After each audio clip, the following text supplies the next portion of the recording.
Bon, ce live, c'est en français. C'est un replay de ce que nous avons dit tout à l'heure dans le précédent live concernant ton cinglé qui est là sur cette image. La machine de dancehall, c'est comme ça il se surnomme. Il se fait appeler ainsi. C'est pour faire des révélations concernant l'accident. Qu'est-ce qui s'est passé? Parce que beaucoup ont commenté les circonstances de l'accident et nous profitons d'ailleurs de l'occasion pour d'abord regretter cet autre meurtre, cet autre assassinat d'un citoyen qui n'était pas sorti pour manifester. Au contraire, il était sorti sur sa moto avec un sac de riz. Et beaucoup de gens n'ont pas commenté cette partie de l'histoire. On a mis le curseur et l'attention a été focalisée sur la victime, ce qui est normal parce que là on parle de l'être humain, de l'âme ôtée, c'est vrai. Mais campons le contexte. Analysons les faits au-delà de l'apparence. Détachons la victime d'abord de la tragédie. Allons sur deux aspects. L'aspect de la victime et l'aspect de l'auteur. Sur les deux, nous allons parler de la victime en nous focalisant sur ce sac de riz qu'il transportait sur sa moto. Vous savez combien de fois le riz est important dans les foyers? C'est la denrée la plus consommée par le Guinéen. La première des choses qu'un père de famille achète ou sur laquelle il pense lorsqu'il est en train de sortir pour aller gagner son pain, c'est quand et comment je vais avoir un sac de riz. Donc, en d'autres termes, c'est la préoccupation principale de tout ménage aujourd'hui en Guinée. Et cette personne-là, ce jour, elle transportait sur sa moto un sac de riz. Imaginez la joie de ce monsieur. D'abord, sans parler de toute l'acrobatie qu'il a dû faire pour avoir ce sac de riz. Parce qu'il convient de noter que les endroits où nous avons les sacs de riz, généralement c'est de la capitale, parce que le riz ne pousse qu'au port à Conakry, malheureusement. C'est du riz importé. Supposons que ce monsieur ait trouvé du riz du pays, à partir des bas-fonds de Forêt-Caria, ces zones rizières ou rizicoles, et que lui, il était content de transporter ce sac de riz vers sa maison à Koya ou à Conakry, en tout cas, vers la capitale. Sa joie, son soulagement, sa satisfaction de dire « j'ai enfin trouvé un sac de riz pour mes enfants, pour ma famille et pour moi-même ». Mais faute de moyens, il n'a pas pu transporter ce sac de riz sur un véhicule, parce que pour lui, son moyen de déplacement, c'est sa moto. Malgré toute l'insécurité, il met ce sac de riz sur sa moto. Le matin, il est sorti dans l'optique de revenir le soir avec ce sac de riz, pensant qu'une fois ce sac de riz en famille, ses problèmes sont réglés. Ce monsieur ne savait pas que ce jour-là, il avait rendez-vous avec la mort. Une mort qui n'est pas une mort ordinaire. C'est par accident. Mais pas un accident où il est l'auteur, ou bien un accident qu'on pourrait qualifier de fait de Dieu. Il s'agit d'une personne arrogante qui bénéficie du soutien de cette gente qui va venir le percuter et pire, maquiller ce meurtre-là en accident et aussi se foutre de la gueule et de la mémoire de la victime. Vous m'excusez de l'expression. Maintenant, continuons. Parlons de ce monsieur qui était sur sa moto, qui n'est pas sorti pour manifester, dont la famille attend impatiemment avec un sac de riz. Mais finalement, au lieu de lui et du sac de riz, c'est un coup de fil qui va annoncer à la famille que votre papa qui est sorti pour gagner son pain, qui n'est pas un manifestant, qui n'est pas un loupard, qui est d'ailleurs certainement un apolitique, a été tué par un homme politique. Parce que lui, cinglé là, ce n'est plus un artiste. Ce cinglé là, ce n'est plus un artiste. Ce cinglé, c'est un catalyseur. C'est quelqu'un qui profère des injures, des menaces à l'endroit de citoyens. C'est quelqu'un qui soutient la forfaiture de ces gangsters, qui roulait dans un véhicule issu du contribuable. D'ailleurs, je dirais même de l'économisable des Guinéens. Pire, il bénéficiait d'une sécurité qui est aussi payée par le contribuable, des hommes en uniforme. Il a une garde rapprochée, il bénéficie de sirènes, son carburant est mis dans son véhicule par des bonnes du trésor. Ce jour-là, justement, il revenait de chez un marabout. Vous savez, les charlatans là, ces guérisseurs, ces magiciens, ces satanistes. Lui, Singleton, la raison pour laquelle il n'était pas sorti du véhicule, c'est parce qu'il y avait une femme à l'intérieur. Quand il y a eu l'accident, d'abord il était dans un état second, lui Singleton. Quand il s'est rendu compte qu'il a percuté le monsieur, dans un premier temps, il a baissé la vitre qui est teintée pour regarder sous le véhicule et se rendre compte que le monsieur est décédé. D'ailleurs, il a entendu la perforation de son pneu avant. Il a compris que les choses étaient sérieuses, mais il n'a même pas daigné descendre. Sa première crainte et son premier réflexe, respectivement, était que les gens dans les parages viennent s'en prendre à lui, casser sa vitre, saccager son véhicule, le caillasser, et lui aussi l'extirper, le tuer. Voilà pourquoi il a donné consigne à ses gardes de venir ceinturer les lieux et ceinturer sa véhicule. C'est ce qu'ils ont fait. Deuxième réflexe qu'il a eu, c'est d'appeler un haut gradé du CNRD. Un haut gradé parmi les 5 têtes du CNRD. Il a appelé ce dernier. Aujourd'hui, nous n'allons pas donner son nom. Nous vous donnons la possibilité de sortir et régler ce que vous avez fait, de rectifier le tir. Cette personne-là, elle se reconnaîtra ici. L'échange que vous avez eu, quand il t'a appelé pour te dire, je viens de faire un accident. Tu lui as posé la question, quel genre d'accident? Il t'a expliqué, je viens de taper une moto à Lourmbe, à Lombarafaga. Tu lui as posé la question, es-tu sûr? Il a baissé la vitre, il a regardé, il s'est rendu compte que le monsieur n'est plus en vie. Il a remonté la vitre, il dit, Abarafaga, Abaralagera. Vous avez changé la communication, vous êtes allé en français. Il te dit alors, quelle est l'atmosphère dans les parages? Est-ce que c'est un lieu peuplé? Tu lui as dit, oui, il y a des passants. Et d'ailleurs, il a ajouté, lui, Singleton, qu'il y a des risques qu'on m'attaque. C'est en ce moment qu'il a dit, donne le téléphone aux agents qui sont à côté. L'un d'entre eux a pris le téléphone. Ce haut gradé du CNRD a donné des consignes de faire tout pour ne pas qu'il y ait du regroupement. Il faut disperser les curieux, donc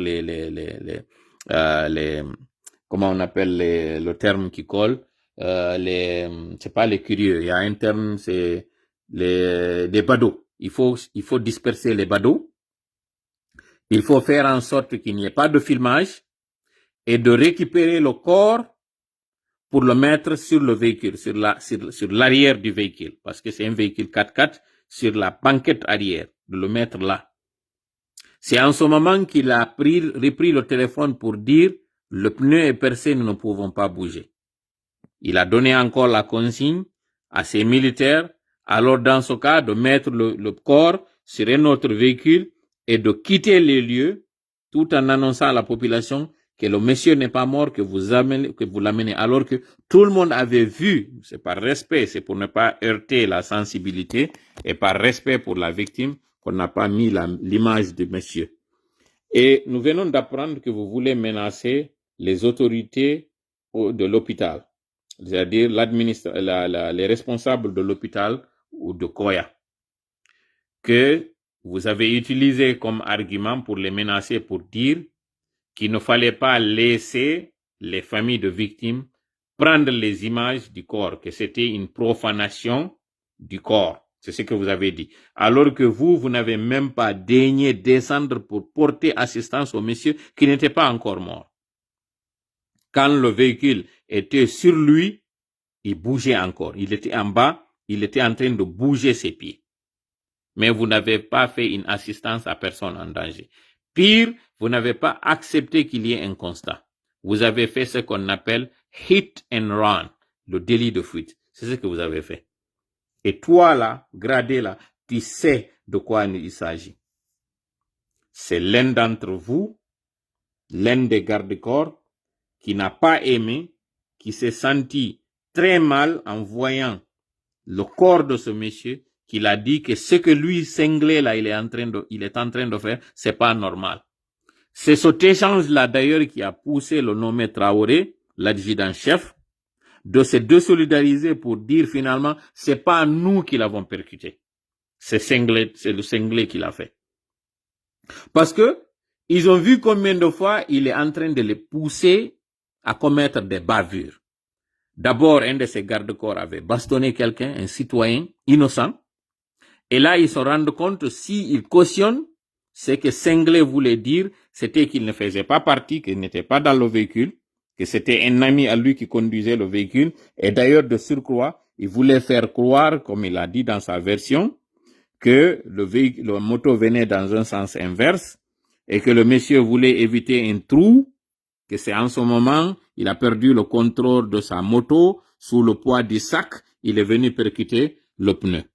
Si tel est le cas, Cinglé, si tel est le cas, c'est le pneu avant, côté droit, qui a été percuté.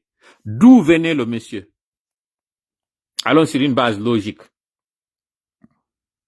Nous sommes dans un pays où on dit priorité à droite, ce qui veut dire que la circulation se fait du sens droit, du côté droit.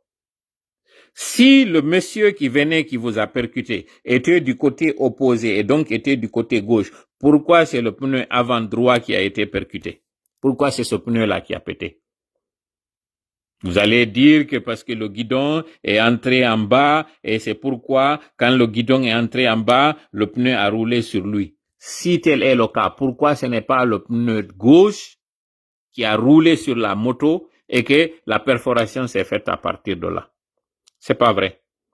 C'est-à-dire, arrêtez d'insulter l'intelligence des gens. Arrêtez d'accuser et de faire de la victime le fautif. Ayez un peu de décence. Ayez un peu de dignité. Le bon sens voudrait que quand quelqu'un décède, même si la personne était fautive, par respect pour le corps, par respect pour le défunt, parfois il arrive même qu'on dise des choses bonnes sur la personne pour absoudre ses péchés. Vous voulez faire de la victime le coupable. C'est ce qui est dommage, c'est ce qui est regrettable. Alors cette femme-là avec laquelle tu étais, toi Cinglé, c'est qui par rapport à toi? Parce que tu sais que tu es marié. Dis le nom de la femme. Celle-là qui a fait à cause de laquelle tu n'as pas baissé la vitre pour que les gens se rendent compte quelles sont les personnes qui étaient à l'intérieur. Cette femme-là qui était en train de crier à l'intérieur du véhicule, quand elle s'est rendue compte, d'abord quand vous avez percuté le monsieur qui était en train de rouler, elle a crié dans un premier temps. Elle a sursauté. Elle a dit ce qu'elle a dit, que je ne vais pas répéter ici. En ce moment, tu t'es rendu compte que le monsieur est en bas. Tu as eu ce que tu as eu comme réflexe, comme j'ai dit, de baisser la vitre pour regarder. Tu t'es rendu compte que c'est en bas et tout ce qui était à côté était en train de crier Abarafara, Abarafara. Certains disaient Amoufarne, Amoufarne.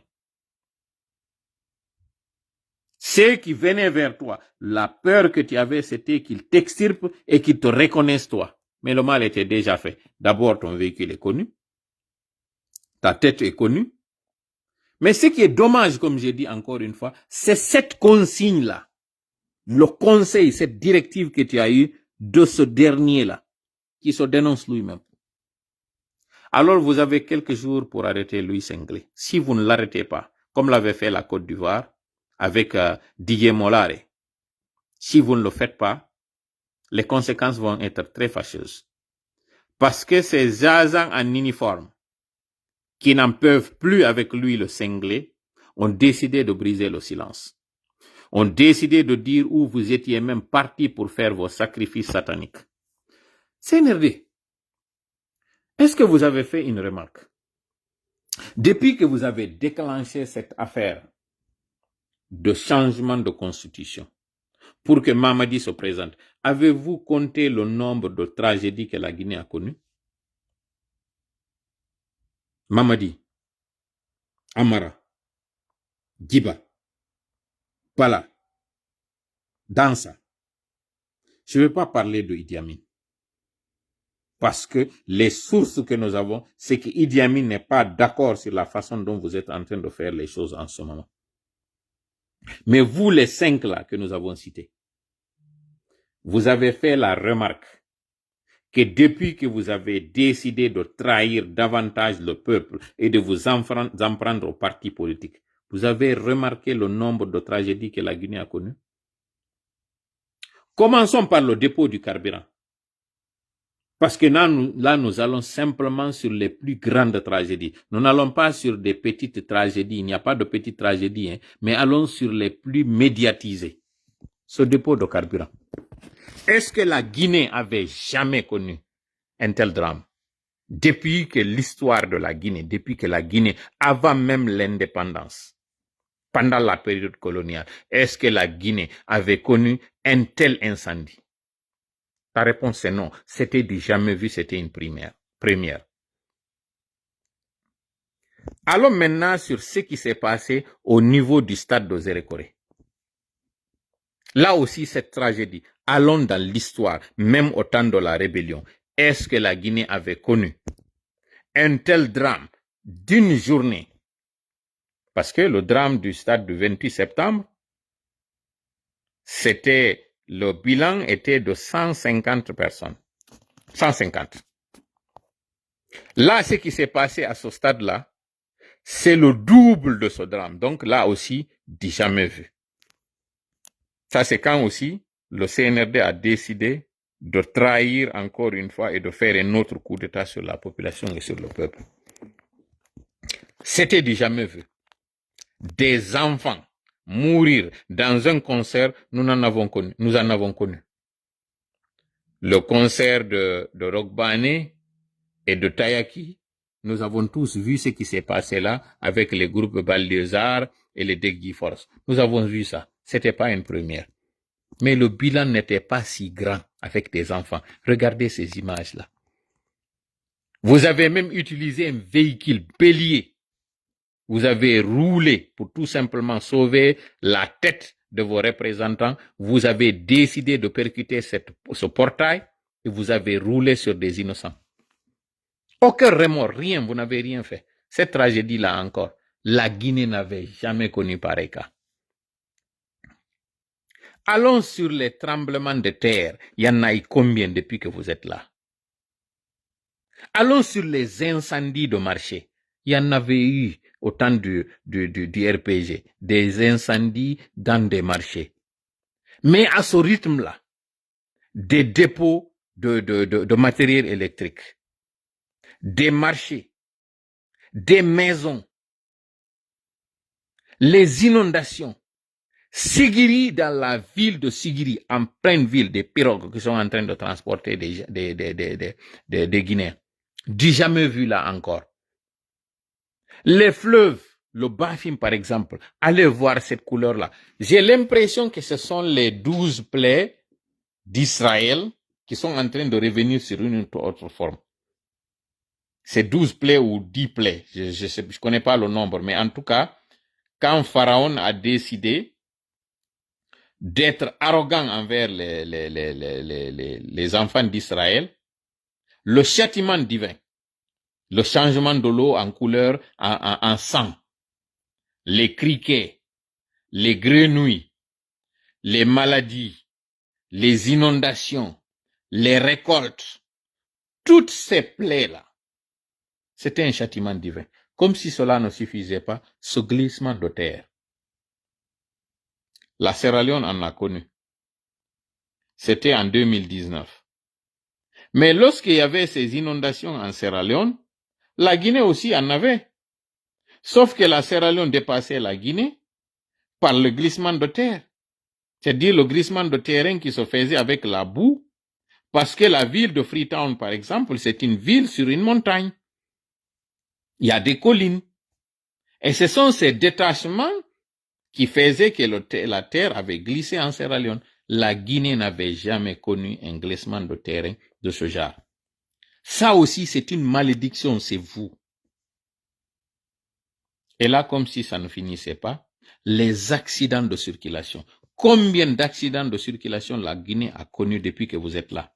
Des autobus, des écoliers, les disparitions, les enfants qu'on retrouve mutilés.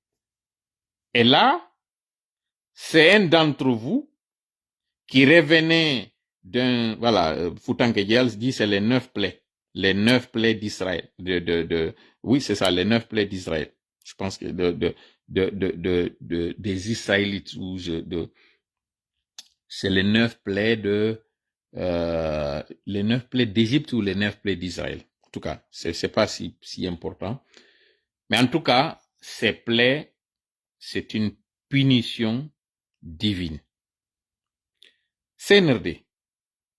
Vous avez remarqué qu'à chaque fois que vous êtes en train de faire un pas vers ce parjure, un pas vers cette forfaiture, un pas vers ce défi envers le peuple, vous vous retrouvez dans des situations difficiles.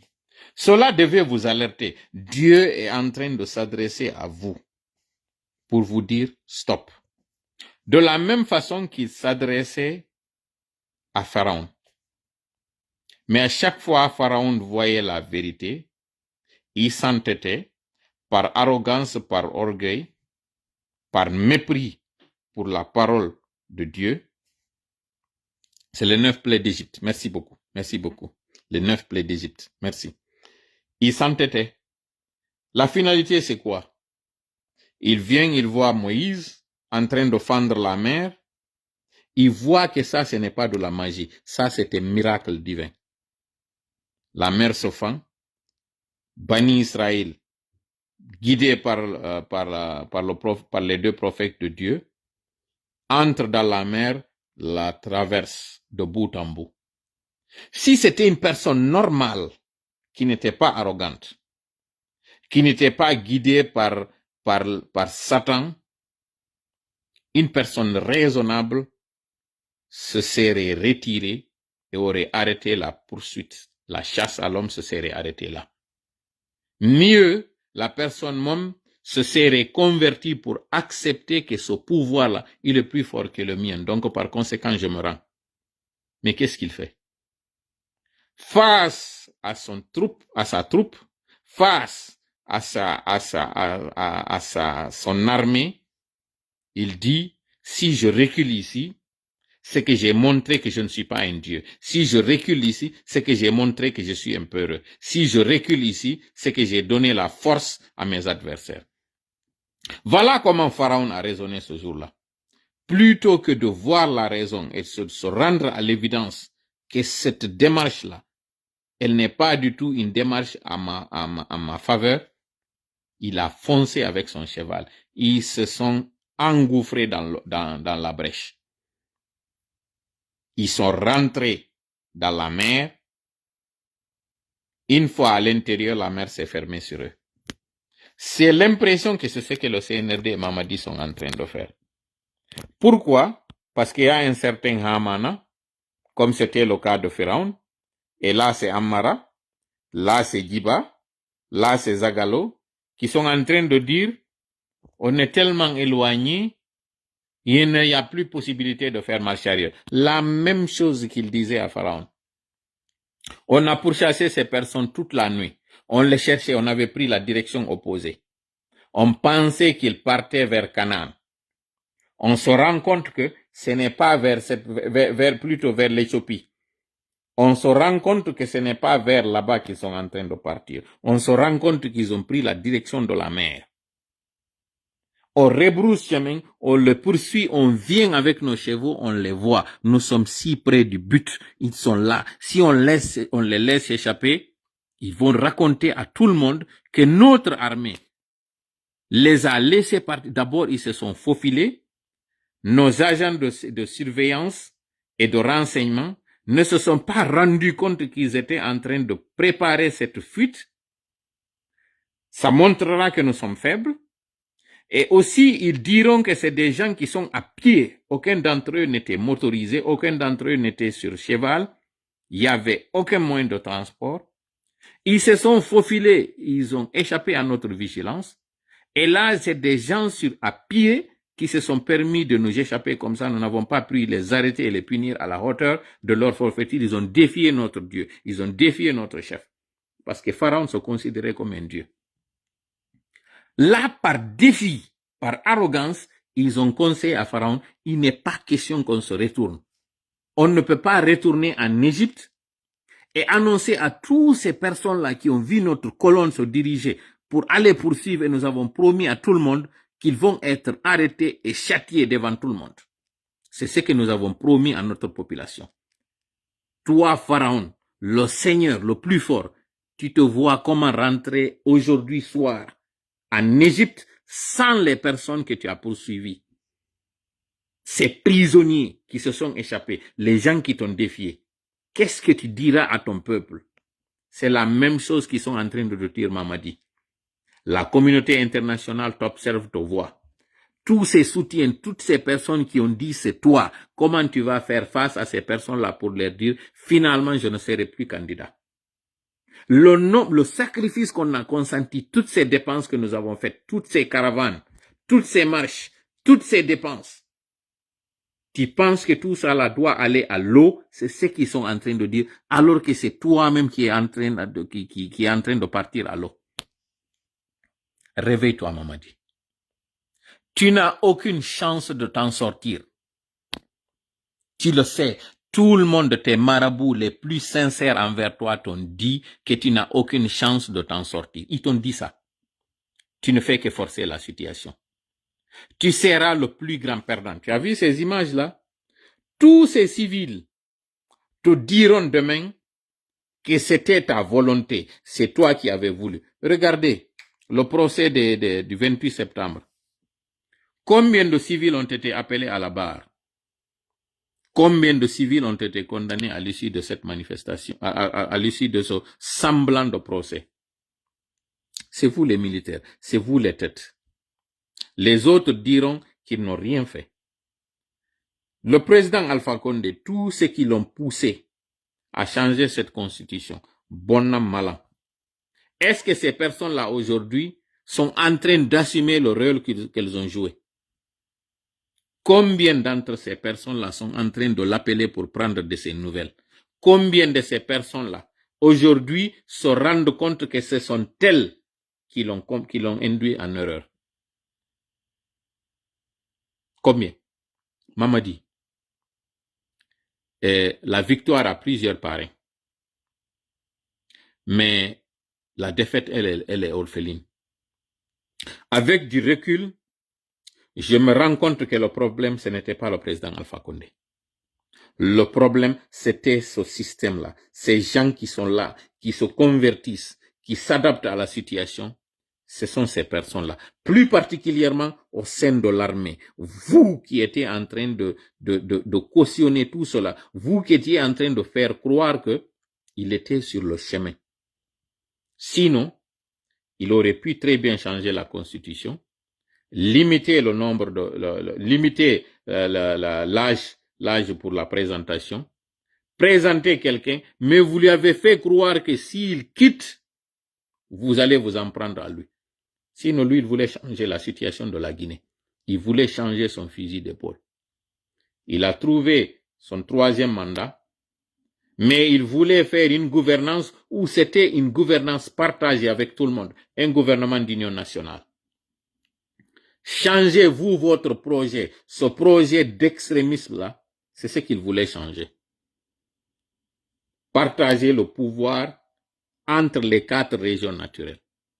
Pendant 11 ans, le Fouta avait été marginalisé ou disons négligé sur le partage du pouvoir, alors que ce sont 4 régions naturelles qui composent la Guinée, qui ne divisent pas la Guinée. Maintenant qu'il s'est rendu compte qu'il voulait avoir un premier ministre issu du Fouta, parce qu'on suppose que son adversaire principal, c'est quelqu'un issu du Fouta. Et donc, nommer un premier ministre issu du Fouta, c'est un pas pour réduire cette tension, cette rivalité entre les 2 régions. Il avait eu un premier ministre issu de la Basse-Côte, parce que pendant le temps du président Lansana Conté, on avait fait croire aux Soussous que les Malinqués sont leurs ennemis à cause de ce qui s'était passé en 85, le coup d'État de Diarra. La logique, c'était qu'ils voulaient montrer que non, les Malinqués n'ont rien contre les Soussous. Voilà pourquoi pendant les 11 ans, son premier ministre, c'était toujours de la Basse-Guinée. Pendant les 11 ans, l'Assemblée nationale, qui était jadis dans les mains du Fouta, parce que El Hadji Biro était du Fouta. C'était lui le président de l'Assemblée nationale pendant plusieurs années. Il dit là, je vais donner ça à la forêt. Il donne ça à la forêt. Là qu'il veut changer pour faire autre chose que ce qu'il avait fait pendant les 10 ans, voilà que le coup d'État intervient. Un coup d'État où en réalité, il a d'abord été victime, on l'a mis encore la stratégie des 3 I. L'induire en erreur, l'isoler, ensuite quoi? L'évincer. C'est ce que vous avez fait. Vous l'avez rendu impopulaire, avec des décisions impopulaires. C'est ce qui vous a, parce que vous avez induit en erreur, ensuite vous l'avez isolé. Il n'avait de contact avec personne à l'extérieur. Son défaut, c'était qu'il n'écoutait même pas les médias. Son téléphone, tout le monde avait accès à son téléphone. Même le paysan le plus reculé du pays pouvait appeler le président Alpha Condé. Son numéro se partageait comme des cacahuètes. Tout d'un coup, vous lui avez fait croire que ces personnes qui t'appellent là, c'est des gens qui veulent des nominations. Ces personnes qui t'appellent, c'est des gens qui veulent de l'argent. Alors que tu n'es pas là, tu n'es pas un distributeur automatique. Vous lui avez fait croire toutes ces choses. Vous lui avez fait croire que ceux qui veulent faire le coup d'État contre lui, c'est des gens issus de la communauté des peuples. C'est ce que vous avez fait croire au président Alpha Condé. Vous avez fait croire au président Alpha Condé, ses ennemis, c'était ceux du Fouta. Et vous avez fait croire que ses ennemis avaient infiltré l'armée et qu'ils s'étaient liés d'amitié avec son ami qui est d'Okindia. Et c'est en ce moment que vous êtes allé éliminer ce dernier, la famille Mamadi Condé. Vous l'avez éliminé, vous avez éliminé son fils qui pouvait dire la vérité en réalité. Vous avez éliminé tous les deux. Voilà les conséquences, nous les avons. Peuple de Guinée, la famille de victimes. Nous voulons nous adresser pour finir ce live à la famille Traoré, ou c'est Fofana, je pense que c'est la famille Fofana. Si je m'abuse, c'est Fofana ou Traoré. En tout cas, la famille de ce défunt. Vous avez fait une très bonne chose, celle de porter plainte, même si la justice en Guinée est aux ordres. Vous avez fait une très bonne chose. Vous avez fait une deuxième chose, celle de parler aux médias, celle d'expliquer la réalité et de dire comment est-ce que les choses se sont passées. Vous avez fait preuve d'un courage indien. Au moment où on intimide toutes les personnes, allant jusqu'à même à dénier le droit à la victime de pleurer, c'est en ce moment que ce dernier-là, ce monsieur, cet administrateur civil-là, je vous tire le chapeau. Auraient été d'autres personnes, elles auraient privilégié leur poste au sein de l'administration, c'est-à-dire que c'est un fonctionnaire qui va dire, puisque je suis fonctionnaire, j'ai peur qu'on me licencie. Donc, je ne veux pas parler quelque chose, sachant très bien que cette personne, l'auteur de cet accident, c'est un proche de l'administration. Nous ne parlons pas du pouvoir. Il n'y a plus de pouvoir. le CNRD n'est ni légal et il n'est plus légitime. Il l'a perdu depuis le 31 décembre 2024. Donc, nous ne disons pas c'est des gens proches de la présidence. Non, ce n'est pas, Mamadi, c'est pas un président, c'est un gangster. Mamadi, c'est un chef d'orchestre. Il n'y a pas de gouvernement, il n'y a qu'un orchestre.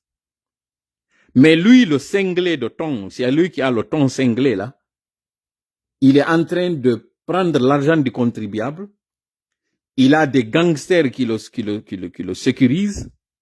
Il roule avec le carburant du contribuable, un véhicule ici du contribuable, et il se fout de la population de cette façon-là. Vous avez fait un courage extraordinaire. C'est monsieur Traoré. Merci beaucoup. Le fait de porter plainte ne doit pas se limiter à la Guinée. Ce qu'ils ont prévu, c'est de banaliser l'affaire, faire en sorte que les gens ne commentent pas sur sa page pour ne pas qu'elle soit affectée, parce que lui, c'est sa carrière qui le préoccupe, c'est son image. Singleton, c'est son image qui le préoccupe, surtout au niveau international. Et justement, parlant de l'international, vous devez trouver des associations que vous devez mandater au niveau de l'international. Il y a le PANAF. C'est un festival panafricain qu'ils organisent, c'est des Guinéens qui l'organisent. Généralement, c'est aux alentours du mois de novembre. Singleton a prévu de venir comme à ses habitudes, comme à l'accoutumée, d'assister à ce PANAF. Ça va être du côté de l'Europe.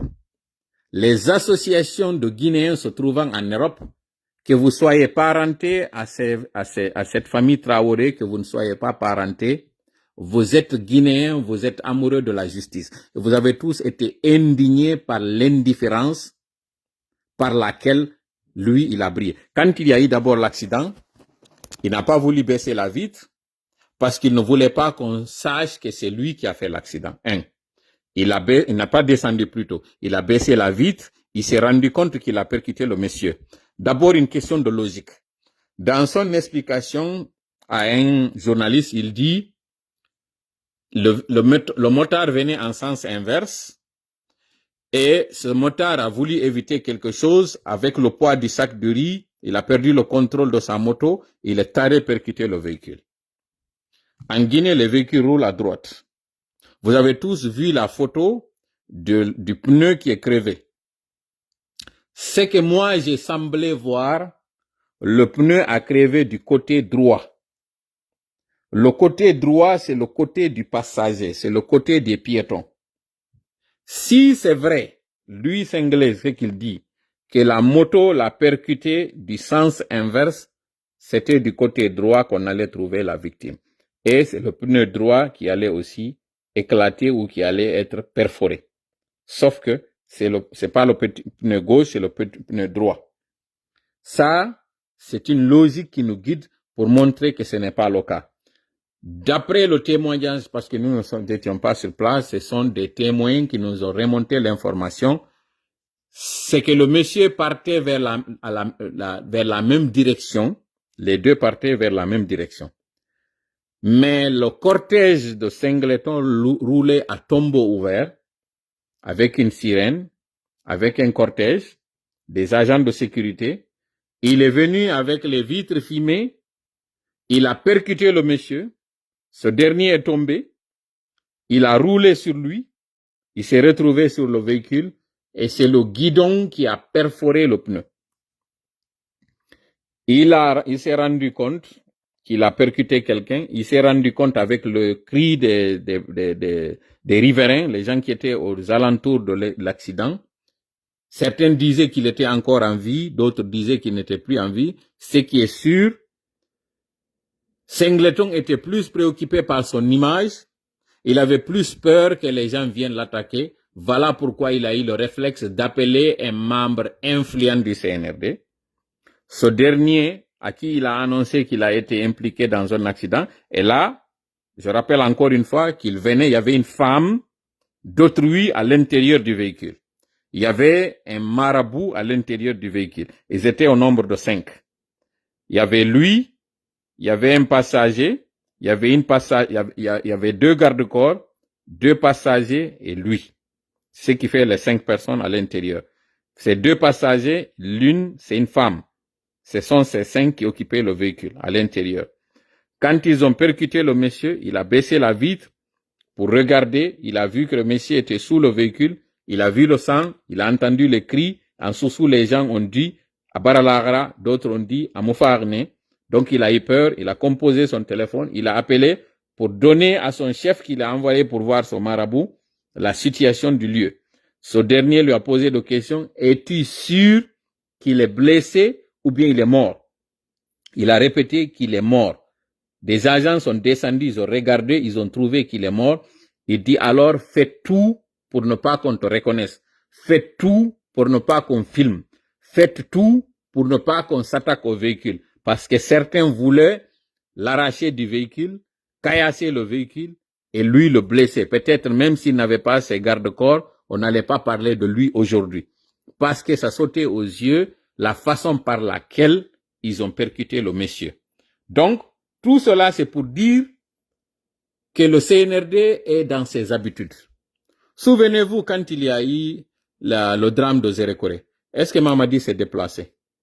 Quand il y a eu le drame du dépôt, est-ce que Mamadi est venu se déplacer sur les lieux? Non, il ne l'a pas fait. Donc, Singleton est en train de copier ce que son mentor est en train de faire, ce que son chef est en train de faire, ce que son protecteur est en train de faire. C'est Mamadi qui a montré aux Guinéens, plus particulièrement à ses acolytes, à ses collaborateurs, que c'est comme ça qu'on traite les Guinéens. Quand il y a un drame, ne vous en faites pas. Ne montrez pas de compassion. Parce que quand vous montrez de la compassion, vous montrez de la faiblesse. Et quand vous montrez de la faiblesse, vous devenez facilement accusable. Et le CNRD ne veut pas prendre la responsabilité, ne veut pas assumer ses actes. Ils n'assument que ce qu'ils estiment être bon quand ils sont dans la manipulation. Souvenez-vous, il n'y a pas longtemps, un artiste a été malade. Ils sont venus, ils ont fait semblant de l'assister.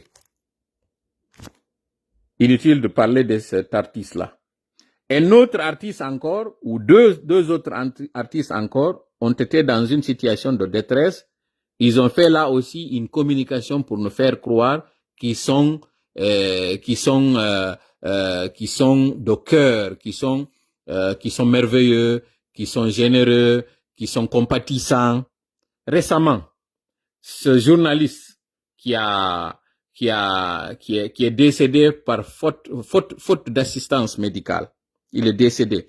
Ils l'ont pas relégué, ils l'ont pas élevé à titre posthume au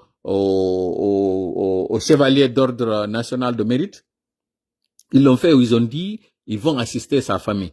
Ce père de famille qui est décédé avec son sac de riz, partez pour amener ce sac de riz à sa famille. Qu'est-ce que vous avez fait? Ne serait-ce que pour montrer que vous êtes désolé par rapport à ce qui s'est passé. Jusqu'à présent, Singleton n'est pas mis aux arrêts. Il est en train de continuer de défier la famille et de défier toute l'opinion. Ça, c'est parce que c'est vous qui avez montré que vous n'avez aucun respect pour les Guinéens. Mamadi, qu'est-ce que tu as fait pour les victimes du glissement de terrain? Qu'est-ce que vous avez fait? Toi particulièrement, qu'est-ce que tu as fait? En tant que militaire, moi je ne parle plus de toi quand je t'interpelle.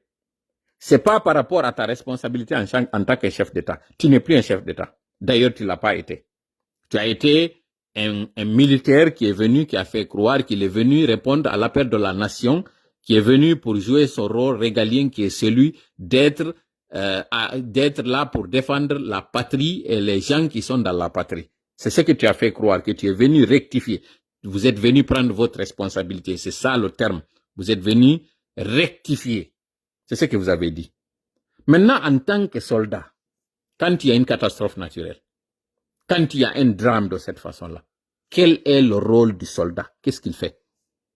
Il vient pas sur le terrain, il vient pas apporter assistance, prêter main forte. Qu'est-ce que tu as fait, toi? Qu'est-ce que tu as fait en ta qualité de militaire? Qui a fait une formation à l'étranger, qui sait que le militaire est à la disposition du civil, parce que c'est le civil qui le paye. Et son engagement, pourquoi il a porté la tenue, c'est pour défendre ce civil. toi, en tant que défenseur de ce civil-là, qu'est-ce que tu as fuchi par rapport à ces victimes au niveau de Manéa? Et comme par hasard, vos drames, ça se fait dans la zone là. Parce que vos sacrifices, c'est là-bas. Vous partez sous des montagnes, vous faites vos rituels là-bas, et vous revenez. Combien de bœufs vous avez immolés? Certains que vous avez mis encore en train d'agoniser dans des trous que vous avez fait calciner. Combien? Combien de bébés vous avez fait disparaître dans la zone minière de Bokeh? Et que ces corps-là, vous les avez mutilés, vous avez distribué ces corps, ces parties dans des zones de Koya, de Forêt-Caria, des zones de Dubreka. Combien? Et vous pensez que Dieu va laisser cela passer comme ça? C'est ce que vous pensez? Je vous jure que vous n'allez pas vous en sortir. Vous n'avez aucune chance de vous en sortir. Et plus vous vous entêtez, plus encore le châtiment va être crescendo, va être encore, les vis ne feront que se resserrer autour de vous. C'est dommage. Sincèrement, c'est dommage. Parce que moi, je n'ai plus peur. Ma préoccupation actuellement, là, nous, aujourd'hui, ce qui nous préoccupe au niveau du FRAPP, ce n'est pas vous, ce n'est plus vous. Parce que vous êtes déjà du passé. Depuis le 31, vous appartenez au passé. Ce qui préoccupe aujourd'hui, c'est celui-là ou ce groupe-là qui viendra gérer la Guinée pour la sortir de cette ornière. Aujourd'hui, nous, notre préoccupation, c'est ça. Parce que ce groupe héritera d'une situation tellement catastrophique parce que aujourd'hui, la Guinée est tellement en retard que des pays qui étaient en guerre ont plus d'espoir, plus il y a plus de chances aujourd'hui à un pays comme le Soudan de s'en sortir par rapport à la Guinée. Parce que cette dévaluation qui se fera dans les jours à venir, ça va être une hyper dévaluation. Dans 3 semaines, le stock de carburant va s'épuiser. Vous n'avez pas un coussin suffisant en devises. Avec la crise entre le Yémen et l'Israël, avec l'attaque de ce bombardement qui s'est fait sur la capitale yéménite, je pense que c'est Sanaa, il y a eu le premier ministre, Houthi, qui a péri, et des membres du gouvernement. Les Houthis ont décidé en représailles de fermer le canal et de s'attaquer à tout navire pétrolier passant sur les côtes yéménites. La conséquence, ce n'est pas que la Guinée, tous les bateaux transportant du carburant auront du mal à faire le trajet pour acheminer leur quantité avec le même prix. Ils sont désormais obligés de sécuriser leur convoi, de faire un détour, et cela a un coût. D'ailleurs, ça, c'est pour les plus téméraires qui vont décider de se lancer en mer. La Guinée n'échappera pas à cela. Si maintenant on ajoute cette crise mondiale, qui n'a rien à voir avec la Guinée, ou qui ne concerne pas que la Guinée, à la situation de la Guinée, celle où nous n'avons plus de devises, la liquidité, cette crise de liquidité, vous pensez qu'elle est fortuite? Non, elle n'est pas du tout fortuite. Elle ne fera que s'aggraver. Voilà pourquoi nous invitons tous les Guinéens à aller retirer massivement leur argent. Ceux qui n'ont pas déposé encore leur argent, ne le déposez pas dans les banques. Troisième chose, après avoir refusé de déposer l'argent, la deuxième, c'est d'aller retirer votre argent, vider vos comptes. Une fois que vous allez vider vos comptes et que vous allez garder votre cash, ne le laissez pas en francs guinéens. Allez le convertir massivement en devises étrangères. Pourquoi? Parce que en le faisant, vous réduisez la masse monétaire en votre possession, vous sécurisez votre argent parce que la dévaluation, quand elle se fera, c'est le franc guinéen qui va être dévalué. Ce n'est pas la monnaie étrangère qui va être dévaluée. Parce que la dévaluation, c'est la monnaie étrangère par rapport au franc glissant guinéen. Donc, en allant vers cette monnaie de refuge, vous garantissez, vous sécurisez vos fonds. Première conséquence et premier avantage. Deuxième avantage, Comme j'ai dit, vous réduisez la masse en votre disposition, donc c'est plus facile de garder 100 000 dollars, par exemple, 100 000 dollars en billets, que de garder l'équivalent de 100 000 dollars en francs guinéens. Ça, c'est incontestable. Troisième avantage que vous aurez, le CNRD veut utiliser la planche à billets. Et donc, la dévaluation, si elle ne se fait pas immédiatement là, le CNRD, lui, a décidé de faire la conversion de l'argent en changeant la monnaie guinéenne. D'aucuns ont dit que ça va être de la dimba, d'autres ont dit qu'ils veulent faire un retour vers le cili guinéen. Sauf que le cili ou la dimba qu'ils veulent faire, ils vont se débarrasser de 2 zéros. Si vous avez 10 000, ils se débarrassent de 2 zéros, vous allez rester avec encore 10 000, vous allez rester avec 1000. C'est ce qui va vous rester. Donc, le plus grand chiffre que nous allons avoir, ça va être 100, un billet de 100, excusez-moi, ça va être un billet de 100. Une fois que vous avez le billet de 100, ceux qui sont milliardaires vont devenir millionnaires, ceux qui sont millionnaires vont être moins que millionnaires. Ils vont vous dire certes que la valeur, la force va rester la même, c'est-à-dire que ce qu'un 10 000 pouvait faire, un 100 va le faire. Sauf que c'est pas vrai. Pour l'équivalent de ces 10 000, vous allez dépenser 20 000. Parce que c'est finalement 20 cili par exemple, ou 20 dimba qui vont vous permettre d'acheter ce que vous voulez acheter. Le sac de riz qui est actuellement aux alentours de 300 000, dans 3 semaines, sera de 600 000 ou 700 000. Et dans 4 semaines, avec la crise de carburant, avec la crise de liquidité, avec la dévaluation, ce même sac de riz va vous coûter 4 fois son prix. Voilà pourquoi nous vous invitons à faire un stock. Allez acheter des sacs de riz, allez acheter de l'huile, allez acheter du sucre, allez acheter de la farine. Vous voyez déjà, le ciment commence à manquer, alors que nous avons 5 usines de ciment en Guinée. 5 usines que nous avons citées sans faire de publicité. Si là, nous avons une crise d'un produit existant, comme produit en Guinée, qu'en est-il de ce qui est produit à l'étranger?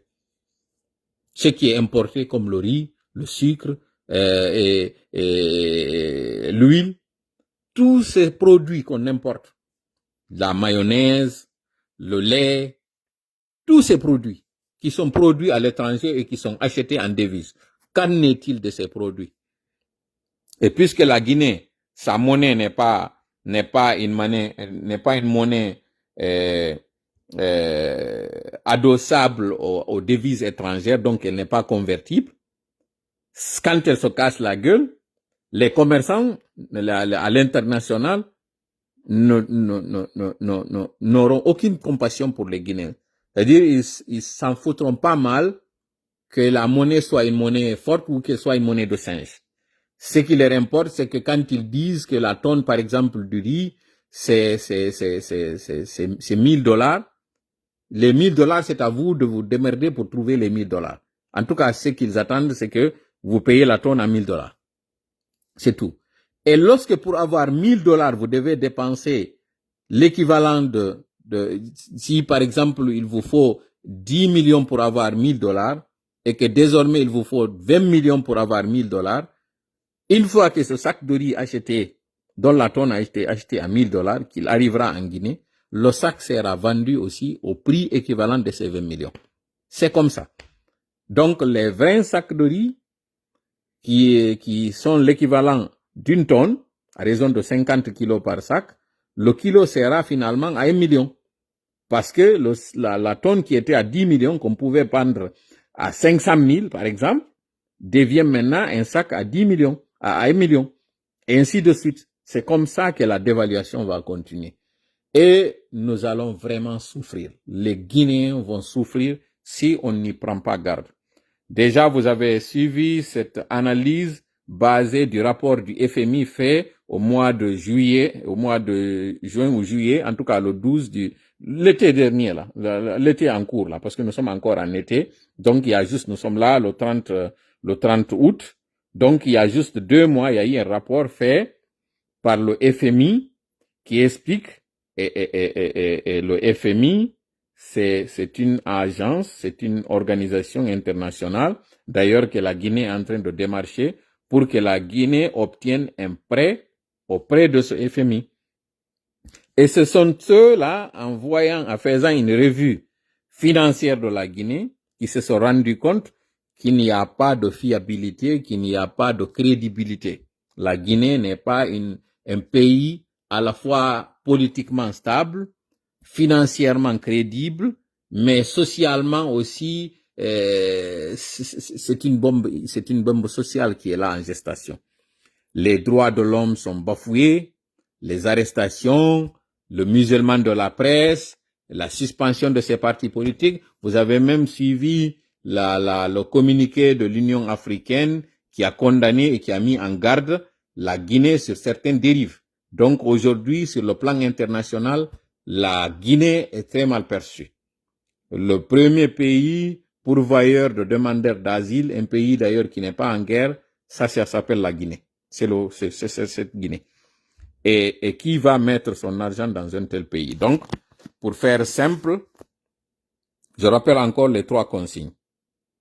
N'amenez pas votre argent dans les banques, parce que vous l'amenez en banque, c'est pour aller enrichir le CNRD. Ils vont faire comme ce qu'ils ont fait en 2023, cette réquisition, ils vont prendre votre argent et l'utiliser à leur propre fin, dans la propagande et dans la corruption, dans la manipulation. C'est ce qu'ils vont faire. Actuellement, ils ont pris des supposés influenceurs, alors que c'est des haut-parleurs, pour venir insulter encore l'intelligence et la dignité des Guinéens sur leur supposée campagne pour que les gens aillent accompagner cette forfaiture du 21 septembre, d'ailleurs qui n'aura pas lieu.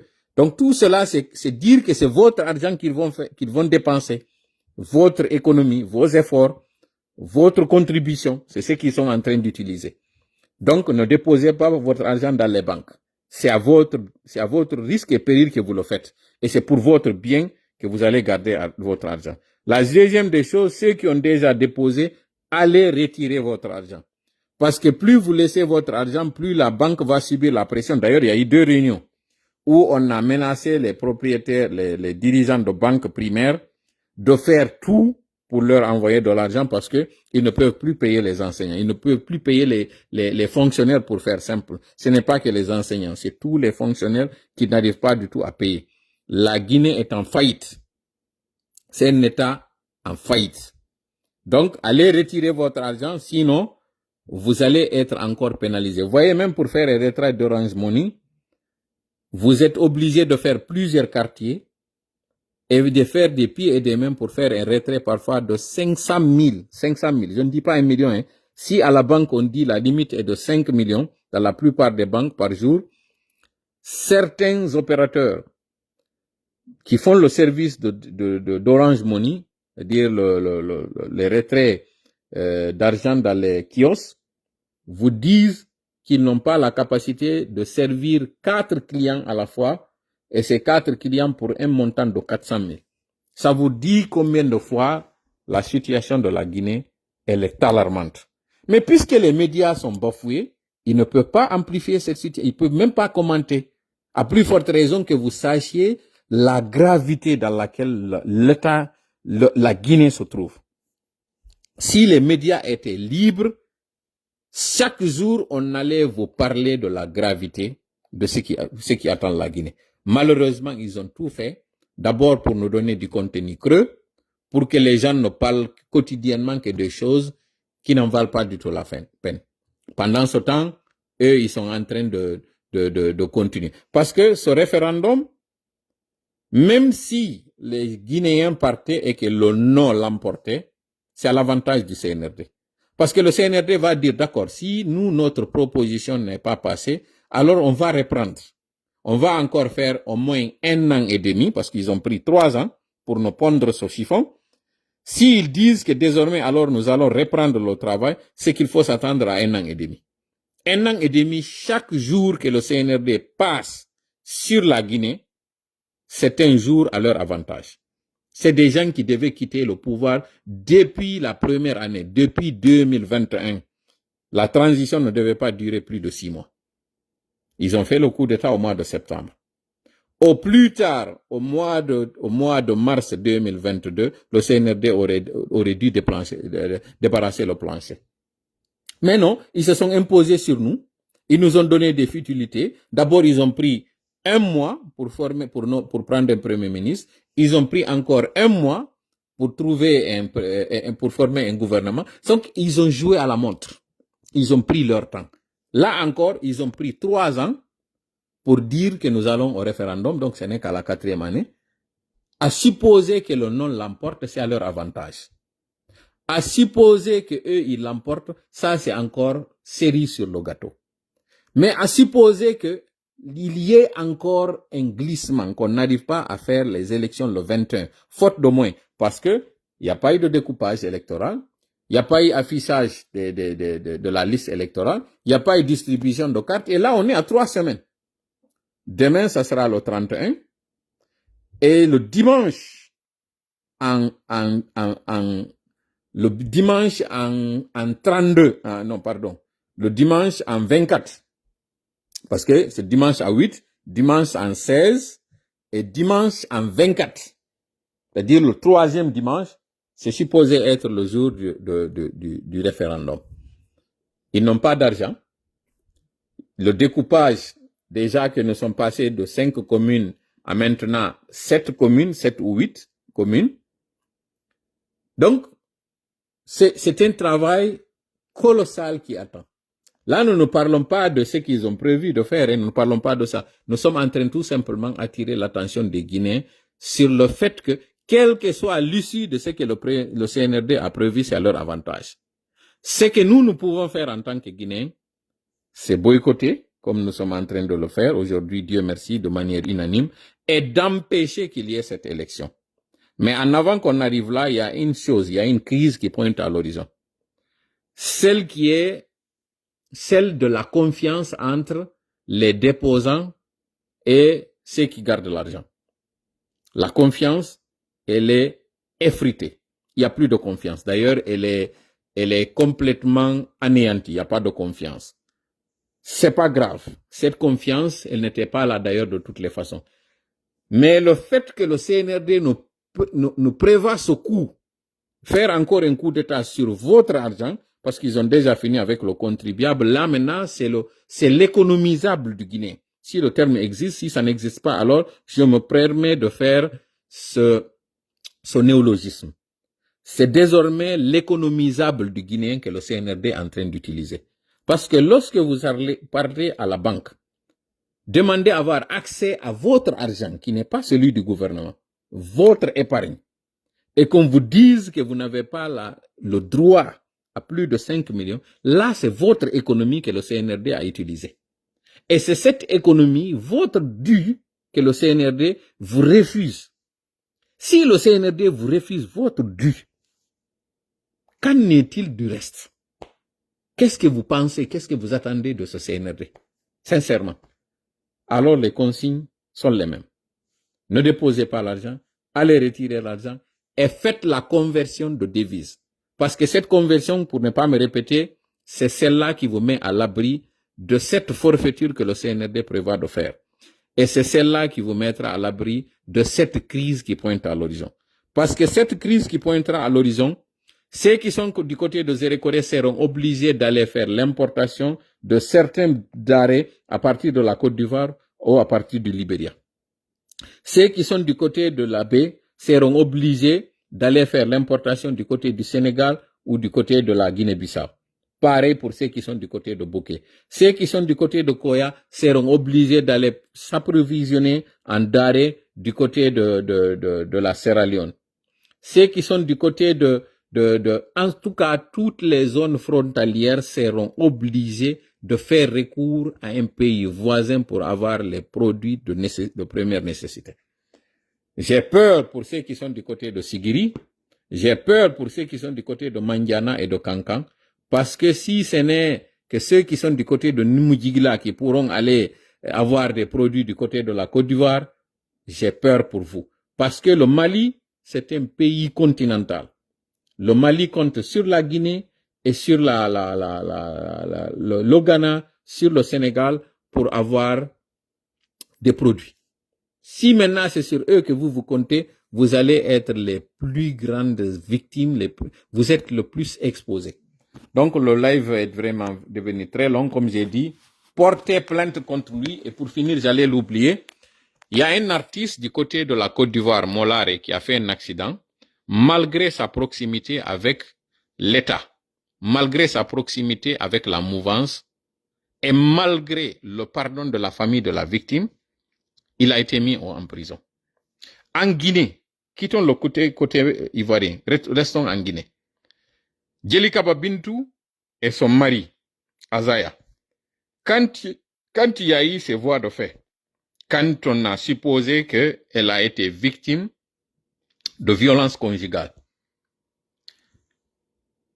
Azaya a été invitée au Canada par Tidjane World Music, une structure très respectée, très respectable, qui a d'ailleurs plus de 30 ans d'expérience.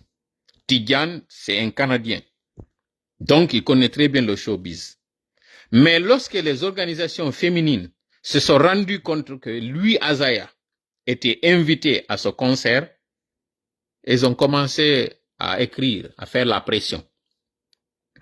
Ils ont promis que lorsque Azaya va monter sur scène, ils vont faire en sorte qu'il soit arrêté pour violence conjugale, violence sur une femme, pour viol, voie de fait. Mais aussi le concert devait être boycotté, la structure allait être bannie ou elle allait subir les conséquences de son entêtement. Finalement, Tidjane a dû repousser l'événement. Il a perdu beaucoup d'argent parce que avec le report, finalement, il est obligé pour s'excuser auprès de son public, auprès de ses mélomanes, il a été obligé de combiner à perte 2 concerts ou 3 pour finalement les jumeler à 2. J'ai oublié l'histoire, mais tout ce que je sais, c'est que la pression des faits qui se sont déroulés en Guinée ont impacté l'artiste au niveau international. Louis Singleton, c'était un artiste. Donc, la famille doit s'associer avec les organisations à l'international, cet événement du PANAF, qui doit avoir lieu. Les organisateurs du PANAF doivent écrire dès maintenant à Louis Azaya qu'il n'est plus le bienvenu à cet événement. Et cet écrit-là, cette désolidarisation, elle doit se faire de manière publique. Donc, AMLO et tous les autres organisateurs, vous devez écrire dès maintenant là, pour dire que d'habitude, lui, il venait. Mais que cette année, il n'est pas le bienvenu et vous vous désolidarisez de ce qu'il a fait. Ça, c'est déjà un coup médiatique, c'est un grand pas. Deuxièmement, vous portez plainte au niveau international contre Louis Singleton. Partout, il mettra à pied parce que nous avons appris qu'il veut se faufiler, sortir de la Guinée, aller s'installer dans un pays le temps que les gens oublient. Ils ont d'abord suspendu son compte pour ne pas que les gens aient accès, pour ne pas que les gens téléchargent ou pour ne pas que son mélomane, les gens qui lui donnent de cachet, que les gens aillent lire dans les commentaires que c'est un tueur, lui. Parce qu'il n'a pas montré de compassion. Jusqu'à hier, il n'avait pas appelé la famille de la victime. Ils ne se sont pas rendus dans la famille mortière. Vous imaginez quel genre de personne il est? Le mépris qu'ils ont pour le peuple et la famille de cette victime. Et donc, nous présentons encore une fois nos condoléances à la famille Traoré suite à ce crime odieux. C'est odieux. Il n'y a pas de mots. Nous exigeons à ce que les organisations internationales épaulent cette plainte. C'est déjà un grand pas qu'ils ont porté plainte en Guinée, mais il faut que cette plainte soit encore portée à l'étranger, au Sénégal, en Côte d'Ivoire. Et d'ailleurs, en Côte d'Ivoire, la plainte va être très bien reçue. Pourquoi? Le Sénégal a montré un exemple. S'ils n'ont pas toléré leur propre artiste, malgré sa proximité avec l'État ivoirien, qu'en est-il de Louis Singleton s'il arrive au Sénégal, en Côte d'Ivoire? Même chose encore en Sierra Leone. Partout où il partira se réfugier, il faudrait que la plainte le trouve là-bas pour homicide maintenant volontaire, parce que s'il n'a pas montré de la compassion, aucun remords, au contraire, il est en train d'insulter et d'être arrogant, il fait comme si de rien n'était. Ça fait de lui un coupable. Désormais, il n'a aucune excuse. Il n'y a pas d'excuse possible pour lui, Singleton. Donc, je me résume en disant que il faudrait, si Azaya n'a pas pu résister, il a dû mettre de l'eau du lait dans son thé. Ce n'est pas ce marmailleur là, ce n'est pas ce virevolté mal éduqué, vous m'excusez de l'expression, mais quelqu'un qui fait des chansons dans lesquelles il insulte, ça ce n'est pas de la politesse, sincèrement. Sinon, on connaît les artistes américains, ils ont l'habitude d'avoir des mots vulgaires, mais aujourd'hui, vous avez remarqué que dans les plateaux dans les studios, dans les plateaux, on ne diffuse plus ces morceaux avec obscénité, on les censure. Et là, c'est ceux-là qui faisaient ça il y a quelques années. Ils se sont rendus compte que ces obscénités, ces vulgarités, il ne faut plus les tolérer parce que ça impacte la jeunesse, ça impacte l'éducation des enfants qui verront à lui un modèle, alors que c'est tout sauf un modèle. Qu'en est-il maintenant d'un pays comme la Guinée, connu pour sa pudeur, connu pour sa politesse, avec toutes les valeurs que nous avons, que lui, il se permette. Mais c'est pas lui. C'est ceux-là qui ont fait de son morceau comme un morceau fétiche à toutes leurs organisations, ce sont eux. Et pendant ce temps, Aliouba est en prison pour injure. Alors que l'injure est érigée aujourd'hui en doctrine, c'est érigé aujourd'hui en règle. C'est devenu même un sport. Ceux qui insultent sont élevés. Ceux qui insultent sont récompensés. Ceux qui insultent sont reçus sur un tapis rouge. Que voulez-vous qu'on fasse? Tous ceux qui voient ça pensent que c'est normal et d'ailleurs suivent le chemin. Merci encore une fois à tout le monde et désolé pour la longueur du live.